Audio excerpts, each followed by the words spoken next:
a wild start to our Wednesday with a pretty extreme winter storm, really, that's moving through our state in terms of the winds. It's very dusty out there. Here's a live look from our tower camera. This is mounted here at the station on top of our building. It looks toward downtown. You can see very gusty, and you can see the camera just bouncing around still at this hour with very strong winds. How strong? Well, there's sustained winds right now out of the west-southwest at 29 miles per hour. 57 is your current temperature, a 22-degree dew point. So we're getting some drier air in behind that cold front that moved through earlier this morning.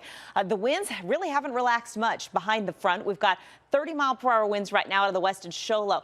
30-mile-per-hour winds in Flagstaff as well. Just about the same for Prescott, Gila Bend, Phoenix, and out in Yuma. So we've got a lot of blowing dust across the deserts of the state, a lot of blowing snow in the high country right now. In fact, there's a lot more snow than what this radar picture is showing you because the radar, which is up on the rim and run from the National Weather Service in Flagstaff, they're without power right now at the station in Belmont. So they haven't got that back online yet to be able to transmit what the radar is picking up in the high country. So heavy snow coming down in Flagstaff and along the rim. In the valley, we had some rain earlier this morning. We've had a few spotty showers and even some thunderstorms. The last hour, looks like we got a little cell trying to pop some showers into downtown Phoenix.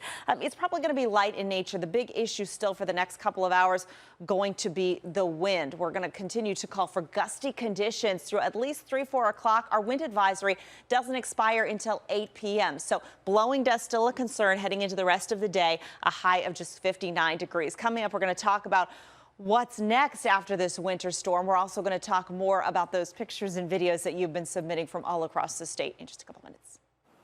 For now, let's take you up to the Prescott area. That is where Christiana has been this morning. And looks like you're still seeing the snow, but maybe not the wild wind that was pelting you with the snow earlier this morning.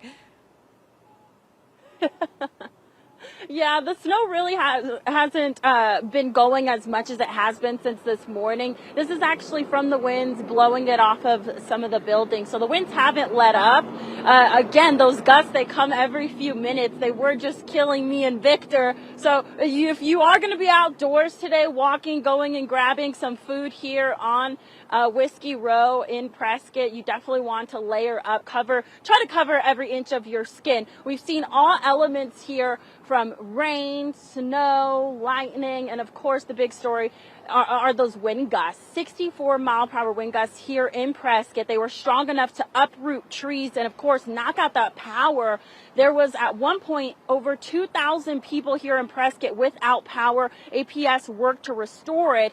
And although the snow has melted on the road, schools around Prescott, they are saying those winds are just too strong to be driving around throughout the city. So Yavapai College campuses, they canceled classes in person today, moved it online, and Prescott Unified Schools, they called for a snow day as well. Really, the wind surprised locals here. These winds are mighty intense. They come through, and they come through with a quickness.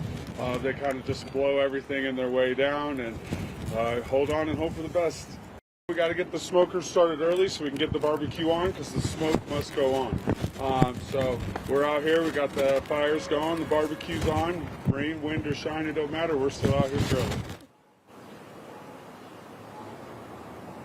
Yeah, and again, if you are headed out here on the roads, just make sure you are driving with both hands on the wheel and that you do drive slow. Ladies, probably want to hairspray really isn't going to work today. Eyelash glue isn't going to work either. So just leave the makeup at home. Maybe just take a little relaxation day and definitely warm up, wear your sweatpants. It's one of those days where you want to stay indoors by the fire and just keep warm and be safe out there. Yes, some of the schools are closed too, so they've got a heads up on that. Christiana, thank you. More storm team coverage for you back here in the valley with those dangerously strong winds. Whitney Clark found some serious storm damage in Phoenix. Whitney here at 32nd Street in Shea, where the wind just picked up this morning. You can see some of the trees moving behind me. I have to say it's kind of hard to keep my eyes open at this point with some of the leaves and the dirt flying around. Now, we're just outside of an apartment complex where we saw 2 big trees at least go down in this complex this morning. The good news is it may have damaged some of the equipment, but none of the power went out. Arizona's family has been monitoring the power outage outage situation across the state as of this morning. Nothing major to tell you about in the valley, but certainly others up north, and we have crews covering the entire state. More wind throughout the day and this morning, and again, you can always check our free AZ Family mobile app. This is Whitney reporting from North Phoenix. And we checked in with SRP and APS. There are a lot of widespread power outages, as Christiana mentioned, valley-wide, with about 8,000 outages in our mountain communities to the west and east, and up north in the high country as well. There are warming shelters set up right now in Flagstaff and Prescott, so those families don't have to wait out the storm in the cold. We'll take a look at all those freeway closures because of our extreme weather right now. From Winslow to Payson out to Greer, avoid travel if you can. It's particularly dangerous, of course, for all those semi-trucks with those strong wind gusts. ADOT has got a full list of all these closures, and we've got it all easy for you to check out on our website right now, azfamily.com. You can always stay ahead of the storm with our free First Alert weather app. Just scan that QR code on your screen right now to download it. You'll be able to track the radar as well as the future cast and see hourly, daily, and weekly forecasts, the latest school closures, and the rain and snow totals. Well, we are seeing hundreds of winter weather flight cancellations nationwide. Gibby Parr is at Phoenix Sky Harbor Airport with a look at the current travel delays.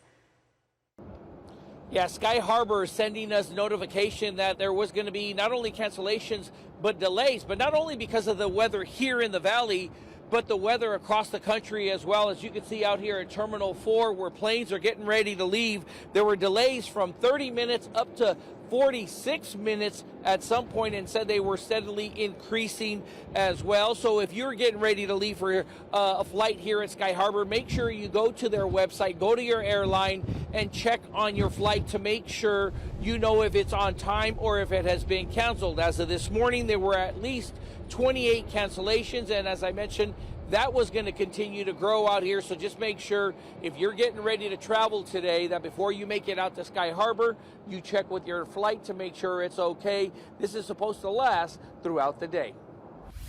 Thank you, Gibby. Again, it's not just a problem here. Hundreds of flights were canceled this morning nationwide. 65 million people across 29 states are in the path of this latest monster winter storm, and this is going to tie things up for 3 days. We're talking snow, ice, extreme cold from California to Maine. Look at the map. The upper Midwest could get hit with more than 2 feet of snow, with strong wind gusts putting more than 2 million people under blizzard warnings from Wyoming to Minnesota into Wisconsin and the Dakotas. To the west of us, strong winds have already knocked out power to more than 140,000 homes and businesses in California.